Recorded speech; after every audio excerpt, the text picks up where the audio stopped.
그러면서 여러분들 보시면 미국 시장이 다우지수가 약 7% 가까이 떨어지고 그런 급락하는 모습이 시장에 나왔습니다.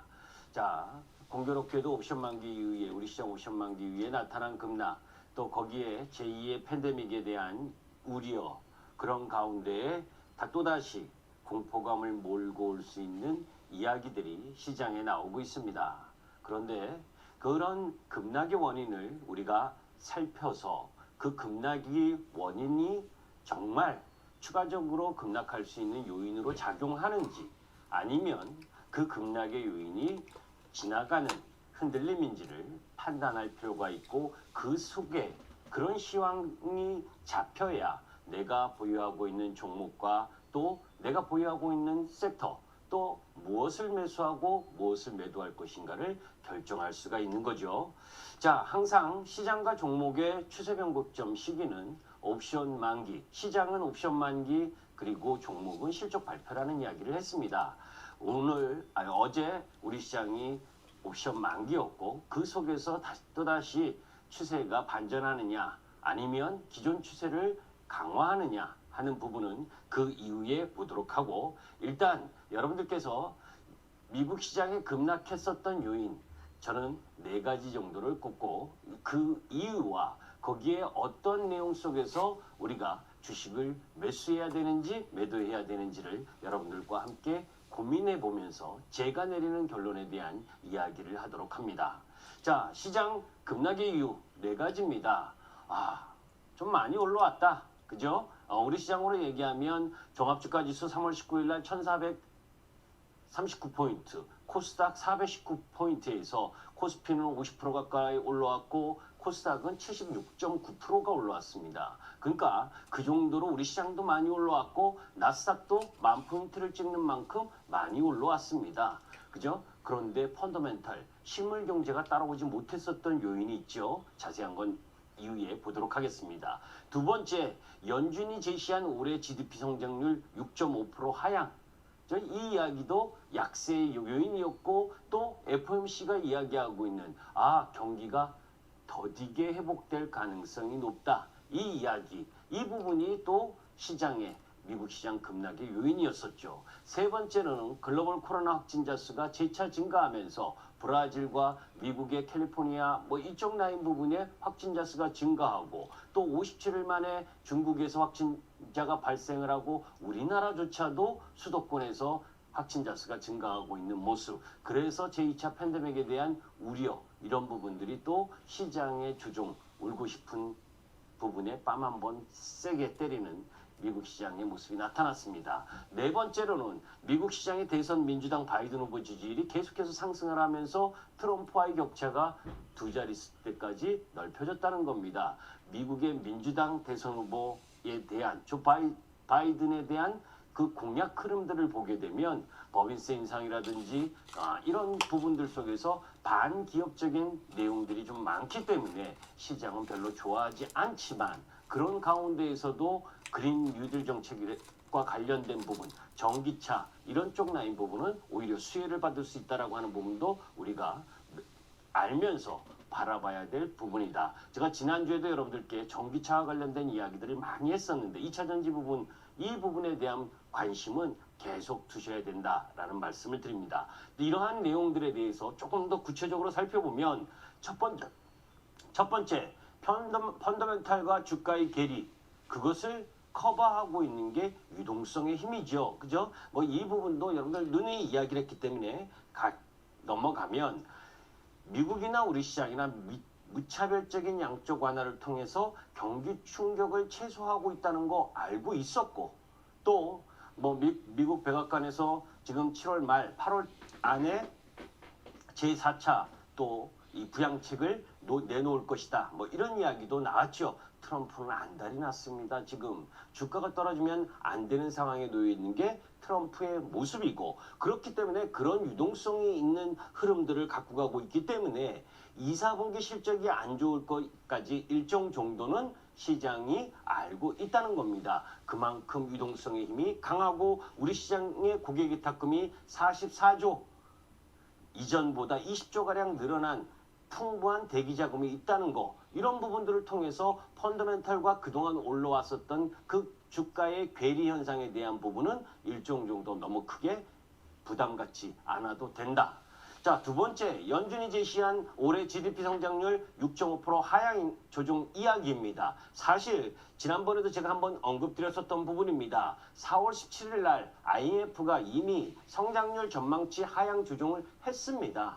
그죠? 그때 그 당시에 미국 기준으로 보게 되면 5.9%, 그러니까 한 0.5%, 6% 정도 더 안 좋은 걸로 이야기가 나왔지만, 궁극적으로 이 부분에 대한 부분은 코로나의 재확산 여지 이런 부분들과 가미돼서 일정 정도 시장이 알고 있는 상황이었었기 때문에 더 큰 충격을 줄 부분은 아니다라는 부분입니다. 또 우리 시장의 코스피 영업이익 부분에서 보게 되면 코스피 영업이익이 올해 120조에서 124조에서 130조 원 정도. 그렇다면 종합주가지수가 한 1830포인트에서 2130포인트 정도의 펀더멘탈에 대한 부분을 이야기할 수 있는 지수인데, 그거보다 위까지 2200포인트까지 넘었었던 부분은 유동성의 힘이죠. 우리가 단순하게 생각을 하면 이렇습니다. 어떤 물건이 있는데, 그죠? 그 물건을 사고자 하는 돈이 많으면 가치가 올라가게 되는 거죠. 그러한 흐름들로 보면 지금의 주가는 결코 비싼 주가가 아니다라는 거고, 세 번째 부분에 있어서 글로벌 코로나19 확진자 수가 재차 증가한다. 맞습니다. 여러분들 보시면 노란색 친 부분이 전 세계 중국 제외하고 다시금 고점 부분까지 올라왔죠. 미국뿐만이 아니라 브라질이 큰 폭으로 증가하면서 올라왔습니다. 자, 그런데 첫 번째 충격이었을 땐 우리가 코로나에 대한 전파 이런 부분도 잘 몰랐고, 코로나에 대한 부분이 엄청난 전파력을 통해서 확진자 수를 증가한다는 공포가 놓여져 있었기 때문에 주가가 급락을 했었지만, 지금은 우리나라 기업뿐만이 아니라 해외 기업들이 치료제를 개발하고 있고, 또 더 나아가서 백신 개발의 일정, 지금 7월에 모더나가, 8, 9월에 옥스퍼드나 아스트라제네카, 존슨앤존슨 이런 쪽이 마지막 임상 3상 단계에 진입합니다. 그러니까 이런 흐름들로 봐서 치료제나 백신의 개발이 일정 정도 시기가 다가오고 있다라고 하는 부분. 그렇기 때문에 지난번에 여러분들 이야기한 것처럼 코로나가 금방 끝나는 것이 아니다. 롱테일 현상을 계속해서 유지하고 있기 때문에 그것에 대한 시장의 변동성은 언제든지 나올 수 있고, 그렇기 때문에 시장은 그런 변동 흐름 속에서 향후에 대한 기대감, 당연히 종식이 되지 않은 상태에서 미국을 비롯한 대부분의 나라들이 경제 재개를 했기 때문에 나타날 수밖에 없는 부작용이 지금 일정 정도 다시 한번 몰아쳤다라고 보시면 되겠습니다. 자, 네 번째는 아까 이야기했던 바이든 민주당 후보가 지지율이 상승하면서 미국 시장 자체는 바이든 미 민주당 후보를 별로 좋아하지 않는 부분, 이런 것도 일정 정도 시장의 부담이긴 하나, 바이든조차도 전기차와 같은 이런 부분에 있어서는 전폭적인 그런 지원, 대책 이런 부분들을 갖고 있기 때문에 어느 섹터를 공략해야 되느냐는 여러분들이 명약관하게 알 수 있는 부분이라 할 수 있겠습니다. 자, 여기에서 이제 고민스러운 부분은 이런 부분이에요. 행여나 이런 유동성의 힘 때문에 2000년 IT 버블이었을 때 그 부분을 연상해서 이 돈의 거품이 꺼지면 그죠? 시장이 급락하지 않을까 하는 두려움, 아직까지는 아니다라고 이야기를 저는 감히합니다. 나스닥 12개월 예상 퍼가 지금 현재 30.7배, 최근 5년 10퍼 21.5배보다는 조금 더 고평가돼서 거래되는 것은 분명합니다. 그런데 2000년 IT 버블일 때는 40배가 넘었어요. 그것만큼은 아니다라는 부분이고, 또 미국 시장이 조정을 보일 때 제가 이런 이야기도 여러분들께 했을 겁니다. 미국 시장이 5% 오르면 우리 시장은 10% 오를 수 있는 힘이 있고, 미국 시장이 10% 떨어지면 우리 시장은 5% 정도밖에 떨어지지 않을 것이다. 그것이 미국 시장과 우리 시장의 현저하게 차이가 나고 있었던 이런 밸류에이션의 갭, 또 그 속에서 우리 시장만이 갖고 있는 유동성의 힘이라는 것이 있기 때문에 가능하다라는 거고, 코스피 퍼가 지금 12.6배, 코스닥 150 종목 부분이 퍼가 20.5배인데 왜 코스닥 150 종목이 퍼가 더 높게 거래되느냐? 그것이 성장성이죠. 그죠? 성장성에 대한 흐름 부분인데 최근 5년보다는 다소 높은 것은 분명합니다. 그런데 그만큼 이상의 유동성이 시장에 있다는 것 또한 우리가 간과하지 말아야 될 요소고, 또 여기서 중요한 부분 중에 하나가 한국과 신흥국, 뭐 중국을 비롯한 신흥국의 밸류에이션 위치입니다. 사실 우리나라는 다른 신흥국에 비해서 지정학적 리스크라든지 이런 여러 가지 요인 때문에 제대로 된 대접을 신국만큼도 못 받은 나라입니다. 그런 부분을 해소해야 될 상황, 그런 부분까지를 감안한다면 지금 시장의 조정 부분은 그렇게 두려워할 조정이 아니다라는 거고, 또 거기에서 제가 매번 이야기를 하지만 미국 시장 상승의 주역들, 그게 IT 그리고 커뮤니케이션, 플랫폼, 거기다 헬스케어, 이 업종 비중이 우리 시장은 약 52% 정도 돼 반해서 신흥국은 20% 정도도 안 된다. 이 이야기는 뭐냐면 글로벌 시장의 주도 흐름을 갖고 있는 주도 섹터의 비중이 미국 나스닥이나 우리 시장이나 비중이 크게 작용을 하고 있기 때문에 다른 여타 나라에 비해서, 신흥국 나라에 비해서 밸류에이션을 낮게 받을 이유가 없다라고 하는 부분이고, 그러한 부분들이 지금 주도 흐름을 보이고 있는 헬스케어, 플랫폼, 2차전지, 그리고 핀테크 이런 쪽 라인에 있어서 힘을 발휘하는 부분이다라는 부분입니다. 자, 여기서 주식시장은 지형이 이미 변화하고 있다는 것은 여러분들에게 여러 차례 이야기를 했기 때문에 그 부분을 이해를 하신다면 신흥국과 한국, 또 한국과 나스닥, 미국 시장, 이 부분으로 봤을 때 우리 시장의 밸류에이션이 결코 비싸지 않다라고 하는 부분이고, 사실 여러분들 보시면 제가 조선철강, 건설기계, 지주화학, 정유 이런 항공 이런 쪽 부분은 시장에 비해서 반등이 들어올 때는 비중을 축소하고 주도 섹터로 가자라는 이야기를 계속 언급드리는 이유도, 경기는 여러분들 지금 미국 시장에서 불고 나온 그런 급락 요인이 때문이 아니라 이미 코로나19 이전에도 글로벌 경기는 저성장을 구사할 수밖에 없는 흐름으로 가고 있다라고 하는 거고, 그러한 흐름은 결국 기존 산업재와 소비재의 경기 민감주가 상승할 수 있는 힘을 제한하는 요소이기 때문에 그쪽 비중을 늘리기보다는 성장 흐름으로 갈 수 있는 섹터 부분을 늘려야 한다고 계속 이야기하는 부분이 그러한 맥락이다.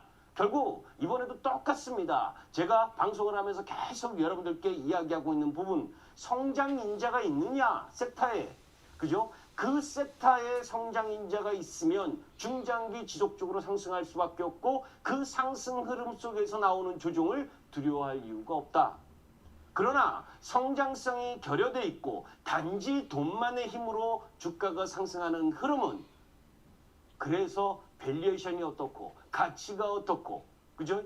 성장이 없는 가치는 죽은 가치입니다. 그죠? 그냥 그 속에서 일정 정도 바운드 안에서의 매매 트레이딩 정도로밖에 활용하면 안 된다. 그런 부분들을 계속해서 중장기로 갖고 가는 것은 저는 결코 바람직하지 않다는 생각은 변함이 없다. 주도 섹터, 4차 산업혁명과 플랫폼, 그리고 언택 헬스케어 이쪽 부분이고, 결국 지난번에도 설명을 하다가 시간이 좀 부족해서 했는데 또 시간이 부족해지네요. 니프트 피프티에서 찾은 힌트라고 여러분들께 말씀드린 것처럼 미국 시장에서 상승하고 있는, 여러분들 어제 조정을 받았지만 아마존, 그죠? 테슬라, 엔비디아, 애플 이런 쪽에 흐름을 갖고 가는 섹터, 그것이 결국 이야기하는 건 뭐냐? 확실한 성장 인자를 갖고 있고 그 확실한 성장 인자를 뒷받침할 수 있는 실적이 성장하고 있다는 것을 보여주는 섹터가 가는 것이다 라는 부분입니다. 그런 부분들로 봤을 때 세상이 바뀌는 흐름 속에서 소외되지 않고 가는 부분, 특히 엊그제는 수소차까지 우리나라하고 일본에서만 수소 쪽이 열광을 했었는데 독일 쪽에서 수소에 대한 이야기 언급이 나오면서 수소 관련주도 올랐죠. 그만큼 앞으로 향후 성장에 대한 기대를 가질 수 있는 섹터여야 되는데 여러분들이 갖고 있는 금융주와 여러분들이 갖고 있는 산업재 소재가 그렇게 시장의 새로운 삶과 변화를 갖고 올 수 있을 만큼의 성장 인자를 갖고 있는지 다시 한번 생각해 볼 필요가 있다. 매번 보여드리는 차트입니다. 이건 변함이 없다. 다음 주에도 2차 전지 공략은 지속해야 되고 플랫폼 관련주와 핀테크 관련주 눌림목에서 공략을 해야 되고 헬스케어 관련주는 여러분들이 자신 있는 종목에 대해서만 공략의 포인트를 갖고 간다라고 하는 부분은 시장이 주가가 떨어져도 종합주가 지수가 떨어져도 내 종목이 이익의 성장성과 매출의 성장성을 이뤄내고 시대의 패러다임의 전환을 함께 갖고 갈 수 있는 섹터라면 시장의 두려움, 시장의 조종은 기쁜 마음으로 맞이하자라는 부분입니다. 여하튼 뭐 한국 3사의 배터리 점유 이런 부분들은 여러분이 다 알고 계실 거고 이러한 자세한 내용은 카페에도 있습니다. 파괴적 혁신의 3단계 부분 이것도 마찬가지입니다. 처음에 진입할 때 기존 산업들은 그 새롭게 진입하는 섹터가 종목이 자기네의 영역을 침해할지 모릅니다. 그게 비단 예로 이런 거죠. 카카오가 뱅크를 진출하고 카카오가 결제를 진출하고 카카오가 게임을 진출하고 이런 것들에 대한 지금의 금융권들이 어떤 인식을 하고 있는지 향후에 대한 성장성이 누가 더 클 것인지 여러분들 스스로 자문자답해 보시기 바랍니다.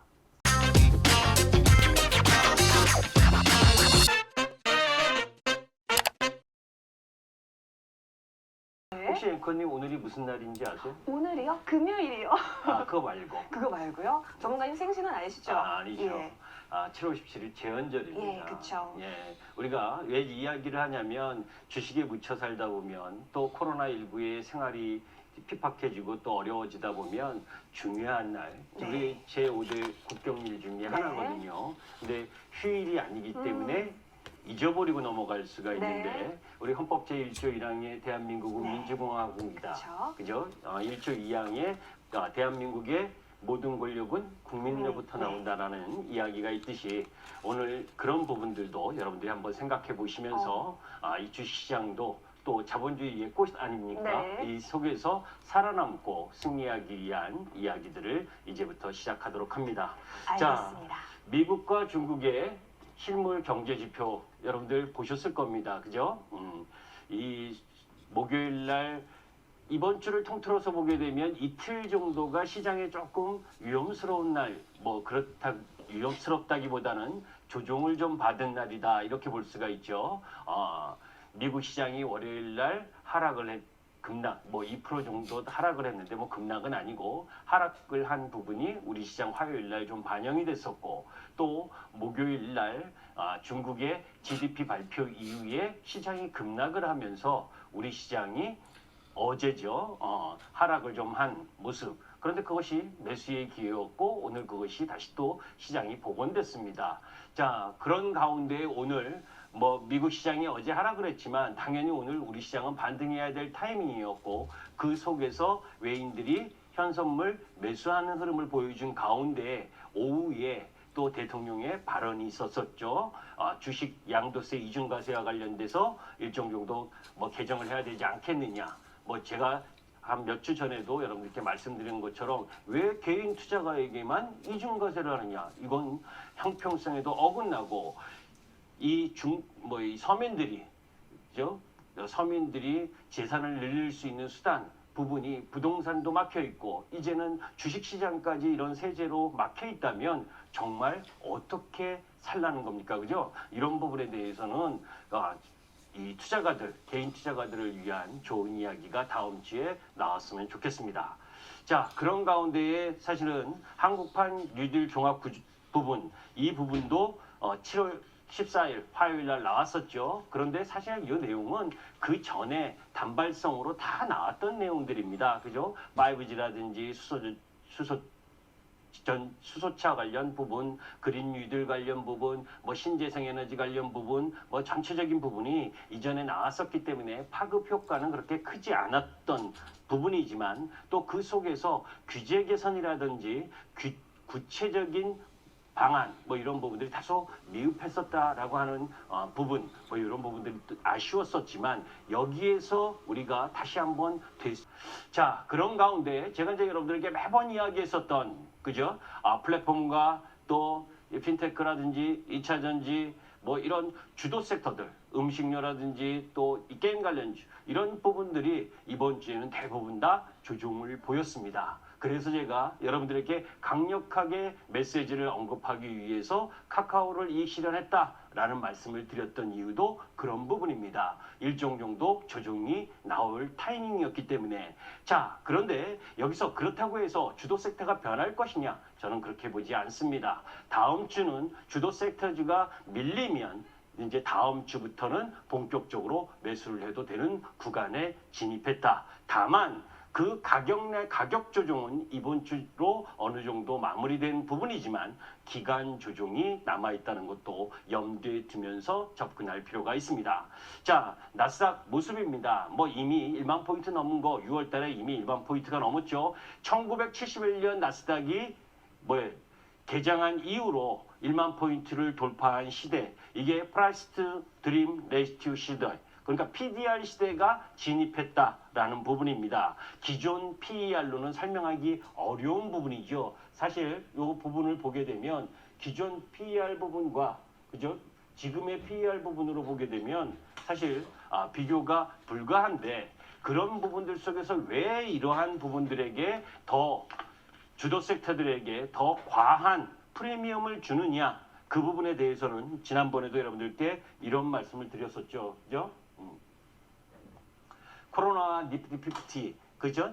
1969년도와 1973년도에 니프티 50 장세로 50여 개 종목이 상승하던 그 타임과 유사하다라는 이야기를 했었고 그런 가운데 아까 드림이라는 부분 PDR 부분에 이 드림이라는 부분 꿈이라고 하는 부분에 더 프리미엄을 주는 시대가 지금 진행되고 있다라고 하는 부분인데 이런 부분에서 우리가 곰곰이 생각해 볼 필요가 있습니다. 주식시장은 미래에 대한 가치 부분을 증폭시키는 데에 프리미엄을 주는 게 이 주식시장입니다. 우리의 삶이 어떠한 변화를 보일 것이냐 하는 부분에 더 프리미엄을 준다는 거죠. 사실 애플2가 출시했을 때 그때 PC 시대의 개막이 알려졌었고 그럼으로 인해서 일하는 부분, 그전에는 문서로 작성하던 게 다 컴퓨터로 일하는 방식이 바뀌었었던 부분이었고 또 아이폰이 나오면서 손안의 PC, 그죠? PC를 들고 다니는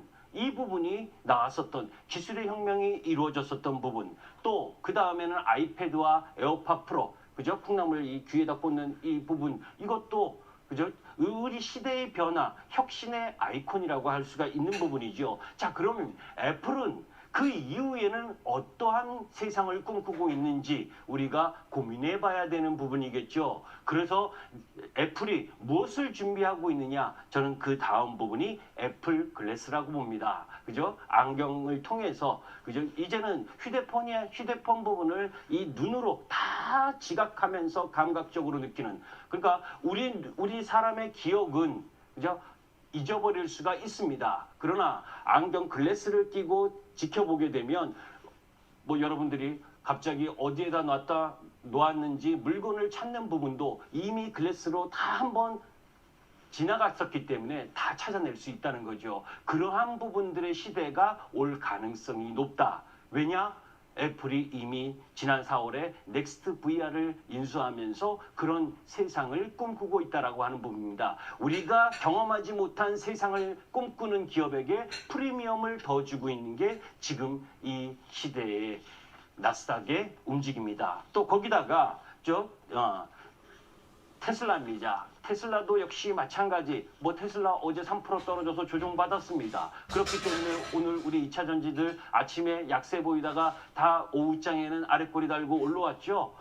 테슬라가 엄청나게 올라와서 그만큼의 조정도 안 보이면 어떻게 합니까? 그죠? 주식이 맨날 에베레스트산 꼭대기까지 다이렉트로 계속 가서 하늘 끝까지 올라가는 것이 주식이 아닙니다. 중간중간 파동을 그리고 그 파동 속에서 손바뀜이 일어나고 더 올라간다라고 확신하는 사람들과 아니다 여기가 고점이다라고 이야기하는 사람과의 충돌 그것이 손바꿈으로 이루어지면서 그 격정의 벽을 타고 오르는 것 또한 주식이고 또 거기에서 실패하게 되면 떨어지는 것 또한 주식이라는 것을 볼 필요가 있는데 자, 아까 이야기했던 애플과 테슬라에게서 우리는 그들이 기존 산업에서 새로운 생태계를 구축하는 게임 체인저로서의 역할을 여태까지 보아왔고 앞으로의 미래도 그러할 것이라고 바라보고 있기 때문에 꿈이 현실로 다가오는 것에 대한 프리미엄을 주고 있다라고 하는 부분을 여러분들이 염두에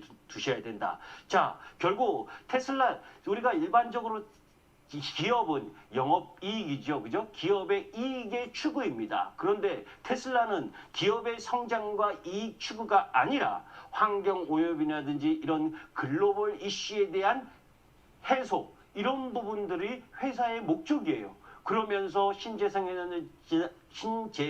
에너지라든지 그죠? 뭐 전기차라든지 이런 환경과 관련된 부분 여러 가지 다양한 분야에서 그죠?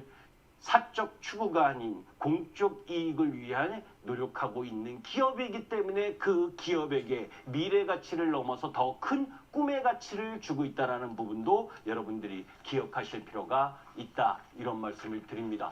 벌써 19분이네요. 그죠? 이제 1분밖에 안 남았는데 지난번에 얘기했던 자연스러운 기술혁명은 없다라고 하는 부분이죠. 이건 지난번에 제가 설명했을 때 넘어가고 버블이라고 자꾸 이야기하는데 버블이 아닙니다. 자, 이제 시간이 거의 다 됐기 때문에 제가 이 나중 부분은 간단하게 넘기고 이따 공개 방송을 통해서 말씀을 드리려고 합니다. 자, 중요한 부분은 기술혁명이라는 부분들에 대한 부분 속에서 성장주의 기대 그리고 우려, 숙명과 변곡점 이런 부분이 있는데 저는 절대 우리 시장의 성장 섹터가 무너지는 일은 없다라고 이야기를 합니다.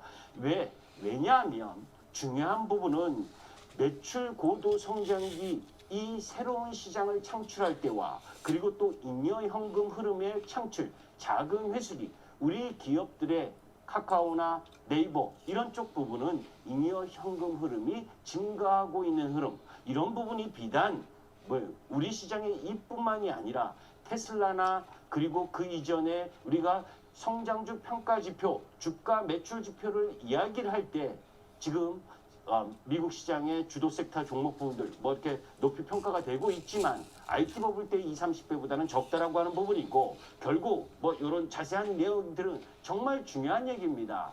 그 그런 부분들을 지금 여러분들이 EPS나 펄을 가지고 종목을 대하게 된다면 성장주에 대한 흐름을 간과할 부분이다. 중요한 이익 창출 능력 그리고 잉여 현금 흐름에 대한 부분을 여러분들이 알 필요가 있다. 이런 부분이고 자 아까 말씀드렸었던 다음 주 주요 이벤트 경제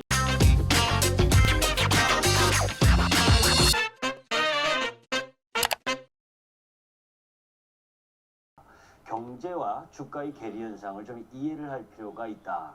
그죠? 경제가 이렇게 안 좋은데 왜 주가는 이렇게 오르는 게 맞느냐라는 이야기를 많이 합니다. 주시장이 많이 올랐죠. 나스닥 시장도 마찬가지고 우리 시장도 마찬가지입니다. 그런데 그 이유 세 가지 정도를 한번 여러분들이 볼 필요가 있습니다. 주식시장은 경제를 대표하지 않기 때문입니다. 그죠? 무슨 얘기를 하냐면 경제라고 하는 부분은 모든 경제 주체를 이야기하는데 주식시장은 그렇지 않다는 거죠. 실제로 미국 시장에서 살펴보게 되면 코로나19 영향이긴 하지만 고임금 노동자가 이번에 5% 정도 감소를 했습니다. 코로나 때문에. 그런데 저임금 노동자, 취약계층의 노동자들은 40% 정도가 감소를 했어요. 이 이야기는 뭐예요? 전체적인 이 시장, 경제 주체 가운데에서 더 크게 피해를 보는 부분이 있고 그렇지 않은 부분이 있다는 겁니다. 주식시장은 여러분들도 잘 아시다시피 성장하지 못하거나 이익이 계속해서 감소를 하게 되면 퇴출을 시켜버리죠. 그리고 IPO를 통해서 새롭게 성장하는 주식들은 새로운 신산업에 대한 성장 흐름을 갖고 있는 주식들이 대부분입니다. 또한 미국 시장 나스닥이나 우리 시장이나 그 시장을 대표하는 기업들의 시가총액이 크기 때문에 그죠? 주시장이 경제의 전부다를 반영하지 않고 있다는 거고, 두 번째에서는 경제에서 주가로 가는 길에 불확실성이 많다는 부분입니다. 결국 무엇을 얘기하냐면 이번 주에는 GDP 화제가 많았죠. 그죠? 자, 이 이후에 설명을 드릴 텐데 GDP 성장률이 주가에 미치는 영향은 실질적으로 보게 되면 거의 없습니다. 그 이야기도 여러분들이 아셔야 합니다. 또 제가 매번 나올 때마다 주식시장의 지형이 바뀌었다라는 이야기를 많이 했었죠. 그죠? 2003년에서 2007년까지 중국과 인도의 인프라 구축을 하고 중동 개발 난리가 벌어졌을 때는 산업재 소재의 중심의 지형이었다면 지금은 그런 시대가 아니잖아요. 그죠? 코로나19로 인해서 언택트로 그리고 앞으로 성장할 수 있는 4차 산업혁명과 관련된 지도로 바뀌었다는 겁니다. 그렇기 때문에 2018년 이후부터 이미 ISM 제조업 지수가 안 좋은 상황에서도 나스닥 시장이 계속해서 상승할 수 있었던 배경은 그들이 글로벌 시장을 장악할 수 있는 기업들, 그게 뭐예요, 여러분들? 마가라든지 팡이라든지 이런 기업들의 시가총액이 엄청나게 크기 때문에 그 기업들이 오른 겁니다.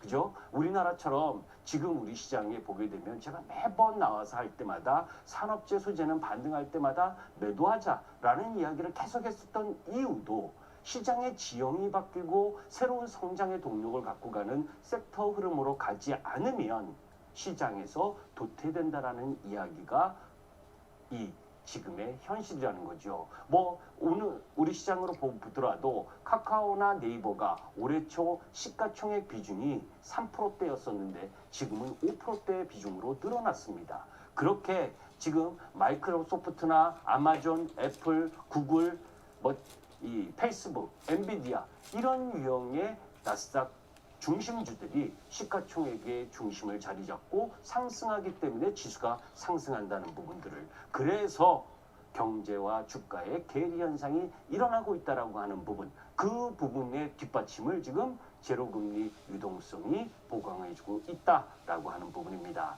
사실 지난주 금요일날 미국 시장이 하락을 했죠. 그럴 때 제가 이 방송을 통해서도 말씀을 드렸었습니다. 요 이유 때문이다. 애플, 구글, 아마존, 페이스북 CEO들이 청문회 한다. 그 이유로 사전 조종을 보였었던 거지. 그죠? 이 부분을 이런 조종이라면 우리 시장의 이번 주는 뭐예요? 네이버나 카카오 플랫폼 관련주나 핀테크 관련주, 2차전지 관련주 성장 섹터를 메시하는 기회로 삼아야 된다라는 이야기를 지난주에 여러분들께 말씀드렸었던 걸 기억하실 겁니다. 그런 가운데 화요일 날은 오랜만에, 그죠? 정말 오랜만에 1조 가까운 삼성전자의 외국인 매수세가 유입되면서 급등을 했었던 부분이죠. 그 이유 부분은 조금 이따 설명을 드리도록 하고, 또 수요일 날은 항미 미사일 지침 개정 부분, 이런 흐름들 때문에 비치로테크라든지 한양 ENG, 이 세트렉 I, 이런 유형의 테마성 흐름들이 시장의 주 흐름을 보여줬고, 목요일 부분에 있어서는 FOMC 결과가 나오면서 연준이 모든 경제 지원을 쓰겠다. 그죠? 이 부분을 다시 한번 확인하면서 이 시장에 철저한 수비수 역할을 해주겠다라고 하는 발언을 다시 한번 함으로 인해서 시장이 안도감을 느꼈고, 그런 부분들이 결국 약달러 현상의 지속을 가져갈 수 있는 배경 속에서 우리 시장에게 도움이 될 수 있는, 또 원화 강세의 흐름을 가져갈 수 있는 부분, 그 부분이 뭐예요? 한미 통화 수합. 우리나라뿐만이 아니라 9개 나라에 대한 통화 수합을 6개월 동안 연장하겠다라고 하는 부분들을 표시했었던 부분이지요. 그렇기 때문에 외국인들이 우리 시장에 화요일 날 본격적으로 삼성전자를 들어온 거죠. 그죠? 자, 그런 가운데 미달러 지수 하락의 4대 배경, 이런 부분들 속에서 가장 강한 부분은 이 부분입니다. 뭐냐?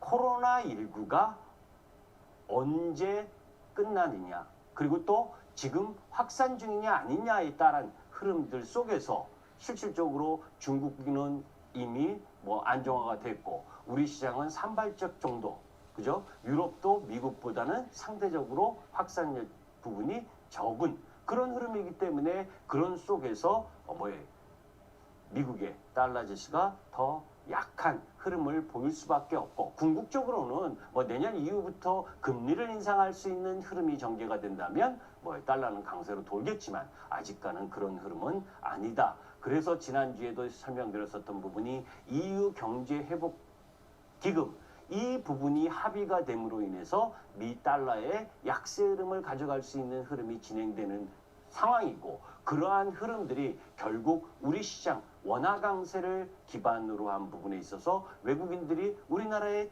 매수세를 들어오게 되면 대표 기업인 삼성전자를 매수하러 들어오는 그런 상황이죠.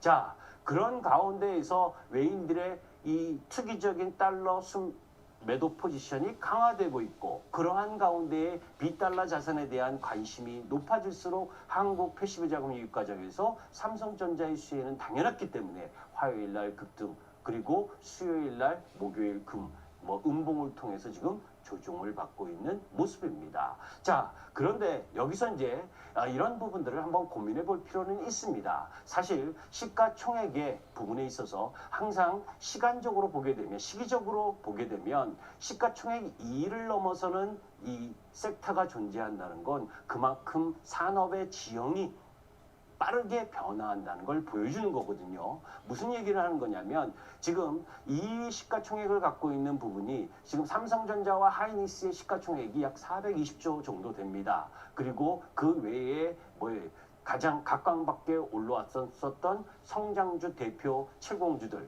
그게 뭐예요? 네이버, 카카오, 그리고 삼성 바이오로직스, 셀트리온 이런 유형의 종목 부분들이 그 한 반 정도밖에 되지 못합니다. 그런 가운데 이 SK 하이닉스의 시총 대비 90%에서 75% 정도 수준에 지금 머물러 있는 이유가 이 부분 때문이죠. 그죠? 영업이익 측면에서 올해와 내년 이 부분을 예상을 했을 때 하이닉스를 넘어설 수 있는 영업이익을 어느 섹터가 누가 갖고 갈 것이냐 라고 하는 부분입니다. 지금 키 제기로 보게 되면 현대차가 가장 높지만 저는 개인적으로 현대차 쪽이 아니라고 생각하는 부분이고 그런 가운데 2차전지 삼성 SDI 쪽이냐 삼성 SDI LG화 이 유형의 2차전지 쪽이냐 아니면 네이버 카카오 플랫폼 쪽이냐 아니면 삼성 바이오로직스 셀트리온 쪽이냐 이쪽 라인의 부분들이 합쳐서 개별 기업이 아닌 합쳐서 SK 하이닉스의 영업이익을 돌파하는 수준의 흐름이 전개될 때 그 흐름을 가져갈 수 있다라는 것이고 그런 부분이 가능성이 충분히 있다는 것을 오늘 LG화학이 보여줬다라고 보시면 됩니다. 자, 그런 가운데 어제는 미국이 73년 만에 최악의 수준이라는 2분기 GDP 32.9%를 이야기를 했죠. 사실 이 얘기 새로운 거 아닙니다, 여러분들. 그죠? 이미 6월 달에 IMF에서 이미 이야기했었던 내용이에요. 약 35% 정도 역성장할 것이다. 그거에 비해서는 찔끔 낮았지만 낮은 것도 아니고 여하튼 역사를 새로 쓰는 것이 코로나 때문이지요. 그런 가운데 유로존 2분기 GDP 성장률이 마이너스 12% 예상된다라고 했는데 조금 전에 보니까 뉴스를 보니까 마이너스 12점 몇 프로더라고요. 그런 부분으로 보게 되면 어제 독일이 마이너스 3.5% 급락을 하고 그리고 미국 시장이 일정 정도 이 다우지수가 영향을 받은 부분 그 정도면 됐다라고 보시면 됩니다. 그런 부분들 속에서 이제 살펴볼 부분이 우리나라도 57년 만에 최악의 수출 부진 2, 4분기 이게 다 뭐예요? 코로나 영향 때문이잖아요. 그죠? 그런데 코로나에서 가장 먼저 해소된 부분 그쪽 부분이 중국이었고 중국이 2분기 성장률이 3.2%로 예상보다 좋게 나왔고 다만 소비 부진이 이어지고 있는 상황이고 생산 회복은 빠르게 진행되고 있다라고 하는 부분 이 부분을 반면 교사로 삼으면 결국은 뭐예요?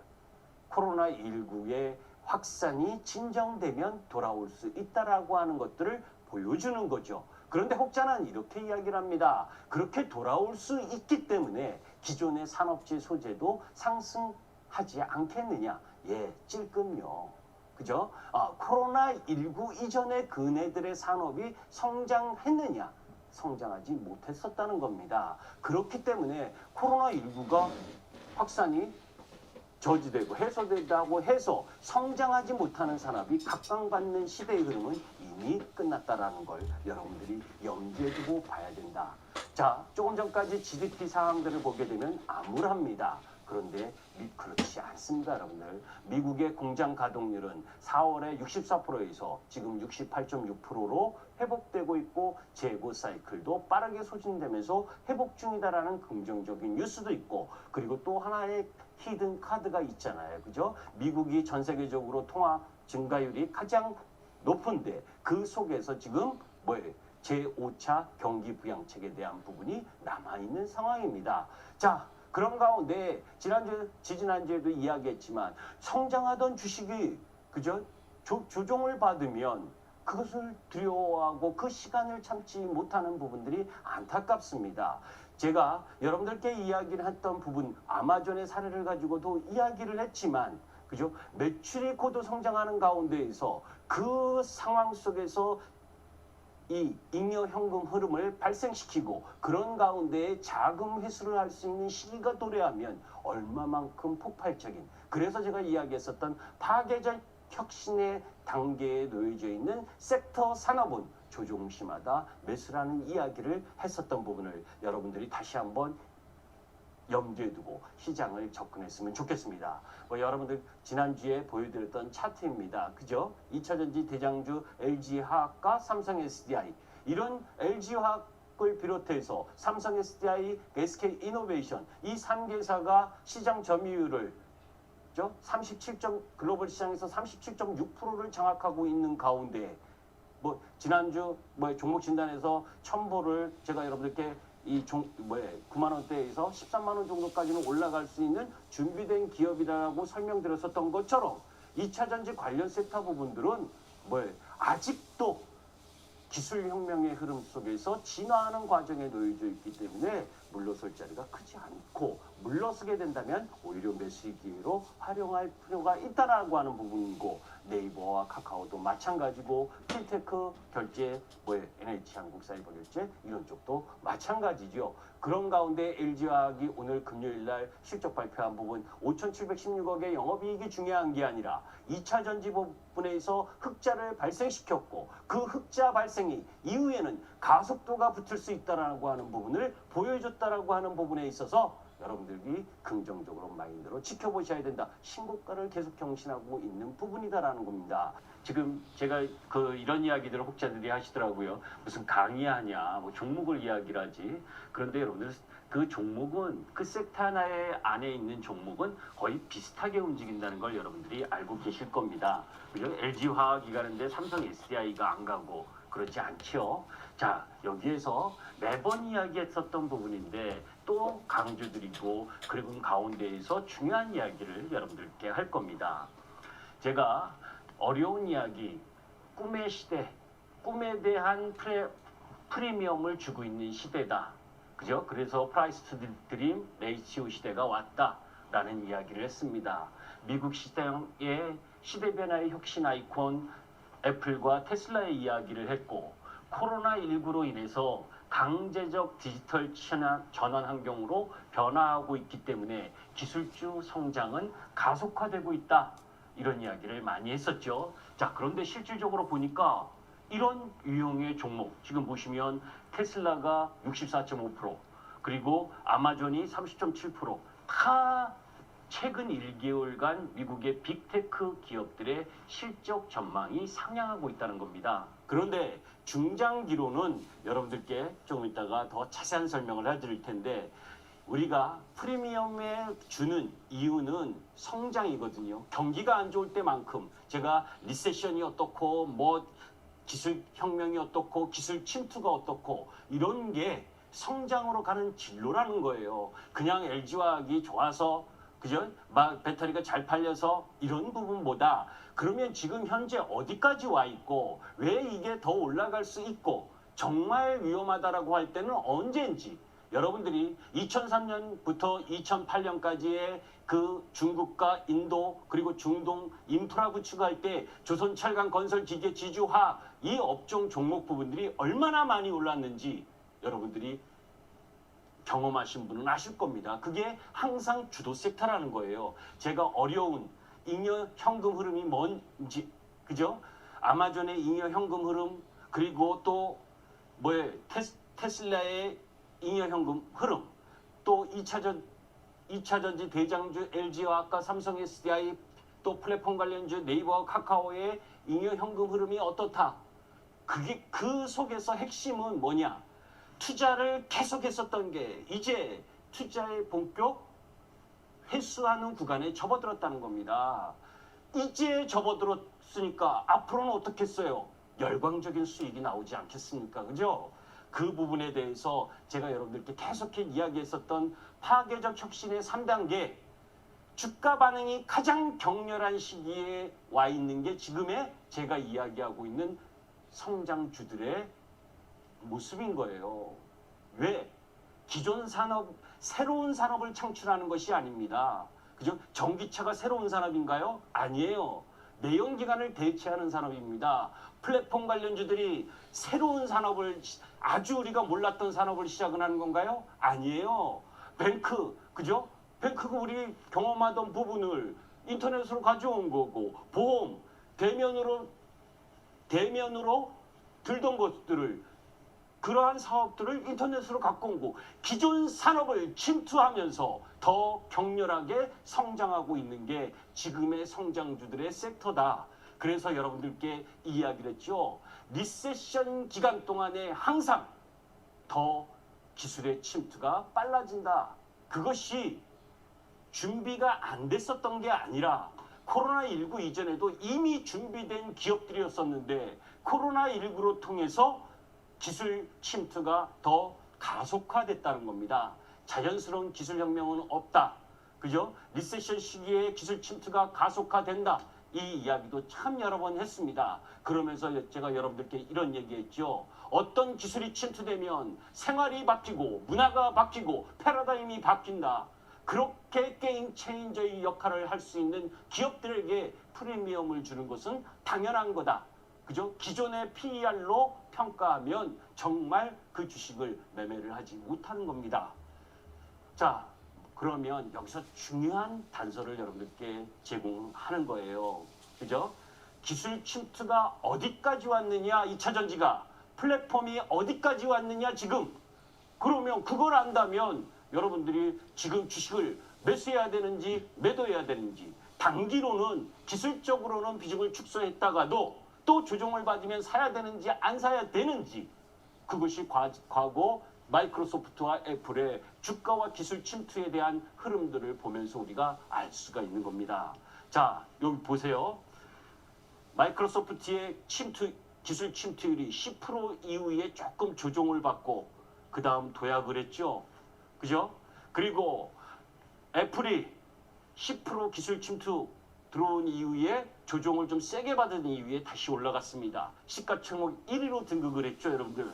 자, 그러면 궁금하시잖아요, 그죠? 지금의 배터리 산업이, 지금의 5G 산업이, 지금의 플랫폼 사업이 어느 정도의 기술 침투일까지 왔는지, 그죠? 그 부분에 대한 부분을 보겠습니다. 미국 시장의 소비시장 온라인 침투율입니다. 미국은 2월에 14.9%에서 5월 20%, 플랫폼 쪽에서는 조금 경계해야 될 부분까지는 온 거죠. 미국 시장 관점으로 바라보게 되면. 그죠? 우리가 항상 주식은 바닥 최저점 꼭지점에서 살 수 없고 최고점 꼭대기에서 팔 수 없습니다. 그죠? 주식은 항상 무릎에서 사서 어깨에서 팔라는 격언이 있듯이 기술 침투율이 30%가 넘어가면 그 섹터가 암만 좋아도 새로운 변화, 새로운 흐름을 갖고 가기 전까지는 그 섹터의 부분을 공략하지 않는 겁니다. 그죠? 그 나머지는 다른 사람에게 줘야 되는 거죠. 자, 플랫폼, 인터넷, 온라인 침투율입니다. 그럼 전기차 침투율은 얼마냐? 제가 여러분들께 경계해야 되는 침투율이 10% 정도라고 했습니다. 그죠? 10% 정도 가면 일단 센 조정이 나온다. 그리고 나서 또다시 상승을 한다. 20% 가면 그때는 그 산업에 대해서 전략 이익 실현하고 그만둬야 된다. 그런데 지금 몇 프로입니까? 6월 달에 전기차 시장 침투율이 역대 최고인 3.56%가 나왔습니다. 그죠? 내연기관 자동차가 다 역성장하는 가운데에서 비단 전기차 부분도 유럽 쪽에서는 판매가 좀 덜 됐어요. 코로나19의 영향이죠. 그러나 팔린 자동차 기준으로 보게 되면 3.56%의 시장 침투율밖에 안 된다. 아직 10% 가려면 멀었죠. 그죠? 이제 이해하시겠습니까? 2차 전지가 앞으로도 더 갈 수밖에 없는 이유를. 그러나 조정은 오겠죠, 단기적으로. 그죠? 2주 동안 LG화학이 실적이 좋아서, 그죠? 에코프로비엠이 실적이 좋아서 이렇게 각 섹터에 다 좋을 수밖에 없는데, 그죠? 좋아서 그 섹터의 종목들이 순환하면서 계속 너 올리니까 나 오르고 하면서 오른 주간이 이번 주간이다. 그래서 저는 비중을 축소를 했습니다.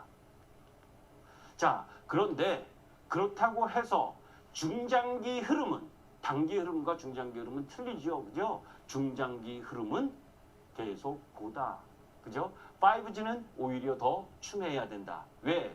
그죠? 주파수 경매가 다음 주, 지난달 미국의 주파수 경매했던 부분의 결과가 나올 가능성이 높고, 행여 이번에 우리 쪽이 될 확률이 높은데, 혹시 되지 않더라도 미국의 본격적인 5G 투자 주파수 경매는 지속될 가능성이 크고, 그러한 흐름들 속에서 기술 패권 전쟁에 들어가 있는 상황 속에서 트럼프가 대선 전까지 아까 이야기한 것처럼 틱톡과 위챗의 사용 금지 명령을 내릴 만큼 중국을 견제하는 상황이라면, 그 부분을 해집고 들어가는 우리 삼성전자를 비롯한 SKT나 이 통신업체들 부분에 있어서의 힘은 막강해질 가능성이 높다.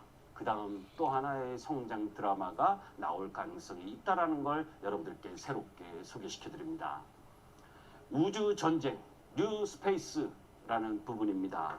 자, 테슬라가 전기차 업체로만 생각하는 분들이 많아요. 사실은 테슬라를 만들기 이전에 스페이스 X라는 우주 개발 업체를 먼저 만들었습니다. 그죠? 유인 우주선을 8월 1일 날 발사 성공했죠. 그리고 그런 가운데에서 가장 먼저 상용화를 예상하는 부분이 저궤도 인공위성 쪽이다. 그죠? 테슬라를 그냥 전기차로만 보지 마세요. 애플을 그냥 휴대폰 회사라고 자꾸 보지 마셔라. 세상을 바꾸는 그런 기업들인 겁니다. 우리가 공상 영화나 만화에서나 볼 수 있었던, 상상했었던 부분들을 현실로 만들고 있는 그런 굴지의 회사들에 대한 메커니즘을 이해를 하면 기술의 개발, 생활의 변화, 시대의 변화를 읽을 수가 있고 그 방향으로 갈 수가 있다. 사실 로켓에서 인공위성까지 이 업스트림 과정에서는 미국의 기업들이 선도합니다. 그죠? 테슬라뿐만이 아니라 아마존, 그리고 페이스북조차도 우주 개발에 뛰어드는 상황이에요. 반면 다운스트림 쪽에서는 우리나라 기업도 3개 정도의 기업이 있습니다. 2개 기업은 상장이 돼 있고 1개 기업은 비상장된 기업이고, 사실 뭐에서 미국이 열받았느냐면 사실은 구소련이 멸망하면서, 그죠? 붕괴되면서, 그죠? 우주 전쟁에 대해서 돈이 많이 들어가니까 미국이 좀 등한시했습니다. 민간 기업으로 이전을 하고, 그런 가운데 중국이 2018년 12월 8일 날 달나라에 착륙했죠. 창어 사원과 뭔가 해서 달 뒷면에 착륙한 세계 최초입니다. 아폴로가 1969년에 달 앞면에 착륙한 이후에 한 번도 뒷면에 착륙한 적이 없어요. 중국이 그런 기술을 개발해내니까, 그죠? 엄청나게 열받은. 지금 화웨이를 견제하고 틱톡을 금지시키고 위챗을 금지시키는 것이 다 기술 패권 전쟁에서 나오고 있는 부분이다. 그런 가운데 우주 전쟁 부분이 시작될 가능성이 높고, 그런 가운데 스페이스X의 타임라인 뭐 이런 부분들이 있는데 그거 넘어가도록 하고 테슬라와 아마존, 테슬라의 스페이스 X 이네들의 기술은 로켓 재활용입니다. 로켓을 재활용해 여러분 쓰레기 재활용이 아니고 그죠? 그게 어떤 기술? 발사를 한 이후에 역추진으로 다시 발사대에 들어올 수 있는 기술. 그죠? 시험 발사도 성공을 했습니다. 아마존의 블루 오리진 나사 유인달 탐사 프로젝트에 선정이 돼서 수직 이륙과 착륙 기술을 개발 중에 있고 그것을 지금 이용해서 올해 말부터 뭐 이 여행객을 모집하는 흐름들을 같이 갖고 있죠. 그래서 뭐에 하룻밤 자고 오는데 5천만 원인가 제가 정확하긴 모르는데 그 정도이고 또 30일은 3억인가 그렇답니다. 하여튼 돈 많으면 우주 여행도 할 수 있는 시대가 지금 다가오고 있는 거예요. 그런 위성 사업의 이익 규모 이것이 미국 시장에서 또다시 그 관점으로 방향을 갖고 가는 성장의 흐름을 제공할 가능성이 높고 그렇다면 우리 기업들도 관심을 한번 가져봐야 될 또 다른 성장 산업의 하나이기 때문에 제가 굳이 한번 소개를 시켰고 글로벌 위성 산업의 위성 사업 규모나 또 사업 이익 규모 이런 부분들에 대한 부분도 여러분들께 한번 보시고 사실 바빠서 제대로 다 소개를 자세한 설명을 시간 제한 때문에 못했는데 이 부분도 제 이름 김기수 주식 치면 유튜브에 자세한 설명이 있습니다. 여러분들 한번 읽어보시면 되고 다음 주에 실적 발표가 또 있죠. 그죠? 각 개별 가자! 좋습니다. 자, 여러분, 그리고 저희는 팩트 체킹 또한, 전문가님, 나스닥 지수가 쭉쭉, 그동안 쭉쭉쭉 숨막히게 올라갔던 부분에 있어서 제동이 걸렸습니다. 우리 시장도 영향을 어느 정도 받아가나 싶었는데, 그래도 큰 영향은 없을 것이다 라는 전문가의 시각도 있는 상황 속에서 우리가 다음 주는 어떻게 대응하면 좋을지 좀 살펴보도록 할게요. 전문가님 어떻게 오늘 또 준비를 해오셨을까요? 이제 결론부터 이야기하면 주도주 그리고 성장주에 대한 매수 기회로 활용하는 그런 날이었죠. 그래서 이 MTN 카페 회원님들한테는 제가 장문의 글을 시황을 보내서 성장주를 매수하라는 이야기도 아침에 보내드렸습니다. 자, 마음의 거리를 제가 이야기를 하려고 합니다. 여러분들 시청자분들과 제가 3월부터 지금 9월 초까지 5개월 이상 여러분들과 함께 했습니다. 오늘이 이제 마지막 방송인데 여러분들과 저의 마음의 거리는 어땠는지 한번 묻고 싶습니다. 매주 금요일 날 이 시간에 나와서 여러분들에게 이야기했었던 부분이 주도 섹터에 대한 조종시 공략을 계속 말씀드렸었죠. 세상에서 가장 먼 길이는 사람의 머리와 가슴까지 거리라고 합니다. 30cm도 안 되는 거리이지만 이동하는데 평생 걸리는 사람도 있습니다. 주식시장이 상승하면 현금 보유하고 있는 것을 후회하고 또 하락하면 주식을 보유하고 있는 것을 후회하는 그런 단기 흐름에 쫓다 보면 지치게 됩니다. 중요한 건 그런 이성과 감정 사이에서 교차하는 마음의 거리를 좁히는 길은 결국 주도주 추세 원칙 매매라는 걸 다시 한번 강조드리면서 시작하도록 하겠습니다. 자, 나스닥 4.96% 급락. 저 밤에 깨어나서 보니 환장하겠죠, 그죠? 모든 시청자분들, 투자가분들이 그랬을 겁니다. 그런데 그런 부분에서 정확하게 진단을 해볼 필요가 있다. 그죠? 저는 이렇게 이야기를 했습니다. 자, 테슬라와 애플이 액면 분할에 대한 이야기를 했고, 그죠? 그러면서 또 이 잭슨홀 미팅에서 그죠? 평균 물가 목표제, 호재랑 호재는 다 나왔었잖아요, 그죠? 그러면서 사상 최고치를 나스닥은 계속 경신을 했고 애플과 테슬라도 시세 중심으로 상승을 했습니다. 단기 급등에 대한 차익 실현 욕구도 일부 있었을 거고 또 테슬라가 유상증자 한다는 이야기 6조에 가까운 유상증자를 한다. 그리고 영국계 자산운용사가 지분을 매각하겠다는 뉴스까지 나왔습니다. 그러면 어느 누군가는 이익 실현하고자 하는 욕구가 셀 수밖에 없었겠죠. 그죠? 사실은 이네 둘이 올라가면서 그 이후 누가 마이크로소프트냐 또 다른 여타 기술주들 중에서 누가 또 액면 분할을 할 거냐라고 묻지마식으로 상승했었던 흐름에 제동이 걸린 겁니다. 그죠? 사실 유상증자나 액면 분할은 기업의 가치에 전혀 지장이 없습니다.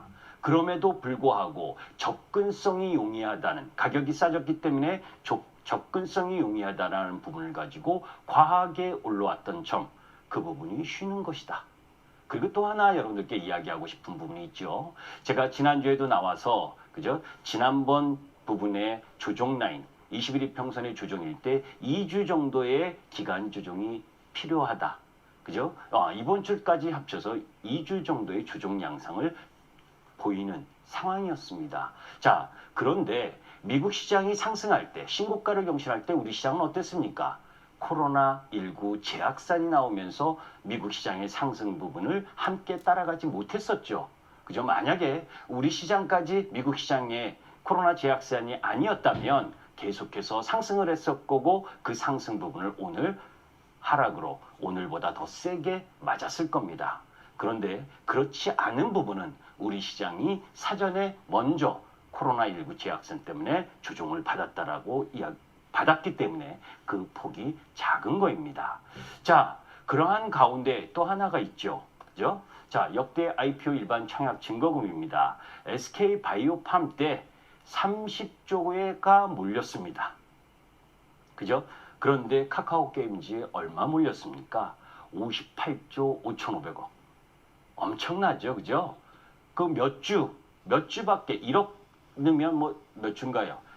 한 3-4주 받나요? 그 정도밖에 받지 못하는 6주 정도 받는구나. 그 정도밖에 받지 못하는 데에도 그렇게 자금이 몰렸다는 겁니다. 자금이 갈 데가 없다는 거죠. 2차전지 그리고 또 새롭게 도약하고 있는 해상 풍력 그리고 수소차 이런 관련주 부분들을 매수의 기회로 활용해야 된다. 그런데 사람이 참 손이 안 나가요. 그죠? 왜? 올라갈 때는 막 주식가가 올라갈 때는 사고 싶어 난리치다가도 떨어지면 또 움츠려들게 되는 것이 사람의 마음입니다. 그래서 아까 마음의 거리를 이야기한 부분도 올라갈 때 내가 욕심을 조금 절제할 줄 알고 탐욕을 자제할 줄 알고 또 하락의 공포에서는 그죠? 나름대로 용기를 내서 주식을 매수할 수 있는 힘도 가져야 된다는 겁니다.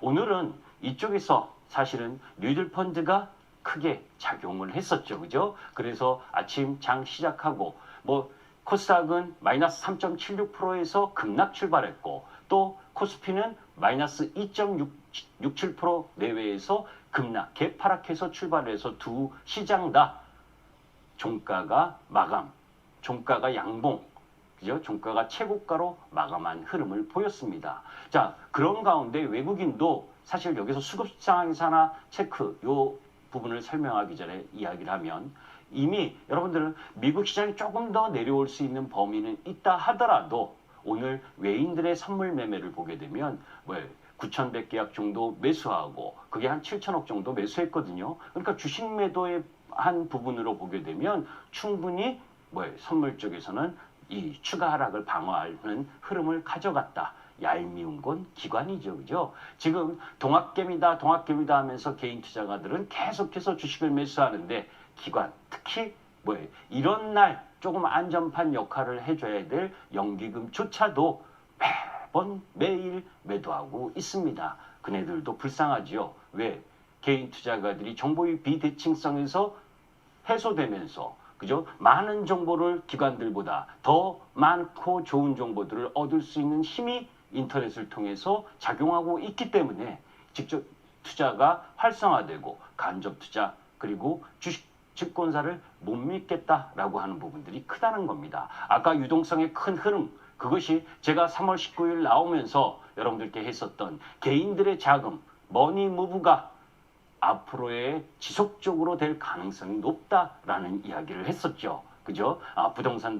부동산에 대한 규제 그런 가운데에 이 개인 자금이 주시장으로 들어오는 부분, 이 부분은 비단 우리나라만의 추세가 아니고 글로벌 추세이다라는 부분은 단기간에 끝나는 게 아닙니다, 여러분들. 내려오면 더 들어올 수 있는 자금들은 엄청나게 많다. 그런데 중요한 건 어느 쪽으로 가냐에 대한 방향성입니다. 그죠? 자, 여기 오늘 뉴딜 펀드와 관련된 이야기입니다. 이 전부 다 모르셔도 돼요. 그죠? 20조 원, 민간 7조 원과 민간 13조 원 규모를 가지고 뭐 만드는구나. 뉴딜 펀드라고 해서, 그죠? 그런 부분들이 어디로 가느냐, 자금이 그것에 대한 방향성을 보고 돈이 몰리는 데를 가야 될 거 아닙니까?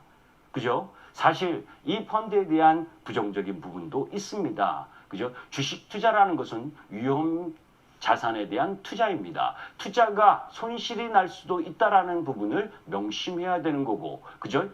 여러분들이 방송을 들으시지만 제 내용도 여러분들의 참고 사항일 뿐입니다. 사실은 엔터키를 누르시는 여러분들이 여러 각도에서 정보를 검증하고 그 정보 속에서 좋은 정보와 좋지 않은 정보를 찾아내서 매매에 활용하는 거죠. 그런데 무슨 놈의 펀드가 손실을 보전해 준다? 그것도 국민의 혈세로 그것은 말이 안 되는 내용이기 때문에 잡음도 분명히 있겠지만 기본적으로 이러한 내용들은 알고 계셔야 되기 때문에, 그죠? BBI 지수 뭐예요? 제일 잘 나가는 거 배터리, 바이오, 인터넷 게임 이 지수 만든다는 거 아닙니까? 그죠? 자, 그런 가운데 아까 우리나라의 뉴딜 정책, 그린 뉴딜과 관련된 부분이 비단 우리나라뿐이냐? 아닙니다. 이미 유럽의 그린 뉴딜 주요 정책들 뭐 다 자세하게 설명드리고 싶지만, 그저 시간이 없는 관계로 수소 인프라 구축하겠다, 풍력 하겠다. 그것도 엄청난 자금을 가지고, 그죠? 엄청난 자금을 가지고 하겠다는 겁니다. 그죠? 전기차 마찬가지고 보조금 더 주겠다. 조 바이든입니다. 그죠? 민주당 대선 후보 조 바이든이 될지 트럼프가 될지 저는 아직 확신을 못 갖습니다. 뭐 지지율에서는 바이든이 훨씬 앞서고 있지만, 그죠? 뭐 그 전 힐러리 때도 그런 상황에서도 역전을 했었으니까 중요한 건 조 바이든이든 아니든 트럼프든 간에 글로벌 추세의 흐름에 산업이 가는 방향으로 가고 있는 부분이기 때문에 누가 되든 속도의 문제지 가는 방향은 정해져 있다는 거예요. 그런데 그린 뉴딜이 되면 어떻다? 그린 산업의 빅뱅이 온다. 엄청난 속도의 그린 산업이 진행된다는 겁니다. 그런 산업이 뭐예요? 그죠? 기후협약에 트럼프가 탈퇴한 거 다시 복귀하면서, 그죠? 2035년까지 전력 부분의 탄소 배출을 제로하겠다. 그리고 그런 가운데에서 지속적으로 글로벌 해상 풍력 시장을 나아가는 주춧돌이 될 가능성이 높다는 겁니다. 자, 글로벌 해상 풍력의 설치량입니다. 자, 도표를 보시면 2018년, 19년 있죠? 2000 메가와트에서 2025년 18,000메가와트까지 이 복합 연간 성장률이 18.3% 정도 계속 확대된다는 거예요. 그게 그죠? 그뿐만이 아니라 이후에 그린 수소 전략 채택했다. 그 부분이 우리가 수전해라고 하면 잘 모르실 텐데 무슨 거냐면 태양열이나 풍력 이런 부분, 그런 신재생 에너지로 이 발전해서 얻은 수소, 전기로 물을 분해해서 이제 수소를 만드는 그 부분이거든요. 그 수소를 만드는 이제 세 가지 방법이 있는데 뭐 그것까지 자세하게 설명을 할 수는 없고, 여튼 이런 부분도 급증하고 있다는 겁니다. 그러면 수소 관련주가 가겠어요, 안 가겠어요? 조종시 두려워하지 않아도 되지 않습니까? 왜? 섹터가 성장하는 거기 때문에. 자, 그런 가운데에 미국과 대만의 해상 풍력 프로젝트들의 목표입니다. 바닷가 있는 나라들은 다 한다는 거예요. 그죠? 미국, 대만뿐만이 아니라 우리나라, 베트남 할 거 없이 전부 다 이 풍력으로 간다는 이야기입니다. 그 풍력에 관련돼서 세계적 기술을 갖고 있는 쪽 라인들, 삼강 M&T, CS&D, 그죠? CS&D, SK D&D 뭐 이런 쪽 라인 부분들을 올라갈 때 말고 다시 또 쉴 때 분할해서 매수하고 그런 전략으로 가면 너무너무 마음이 편하다. 주도 섹터는 그죠? 시장보다 더 시장이 조정을 받으면 시장이 5% 떨어지면 3% 떨어지는 거고 시장이 5% 올라가면 15% 20% 올라가는 게 주도 섹터의 힘입니다. 전기차, 수소차 마찬가지다. 방향은 똑같습니다. 지금도 여러분들에게 계속 이야기하지만 미국 시장 오늘 떨어져도 된다. 그죠? 떨어져서 다음 주 여러분들에게 또 다른 기회를 준다면 지금 말씀드렸던 그런 섹터 위주로 공략을 하시길 바랍니다. 오늘 여기까지 하겠습니다. 알겠습니다. 이렇게 잘 들어봤습니다, 여러분. 오늘도 굉장히 많이 또 얘기를 준비해 주셨는데요. 근데 계속해서 시간이 조금 부족하시다고 얘기를 해서 좀 다른 시간 우리가 또 마련을 했지 않았습니까, 전문가님? 네, 잠시 후 밤 뭐 11시. 마지막 시간이니까 제가 네. 이제 오늘 공개 방송을 통해서도 시장에 대한 아까도 말씀드린 것처럼 저는 강매수입니다. 예, 시장에 대해서 주도 섹터를 흔들리지 말아야 되는데 그렇게 흔들리지 않으려면 알아야 되는 겁니다. 그죠? 조금 네. 밀려도 내가 조금 더 내려갈 수 있어도 버틸 수 있는 힘을 갖는 건 그 섹터, 그 종목에 대한 힘이죠. 그런 부분들에 대해서 언급을 드리도록 하겠습니다. 네, 그러면 그 올라갈 수 있는 파워 있는 종목들에 대한 이야기 잠시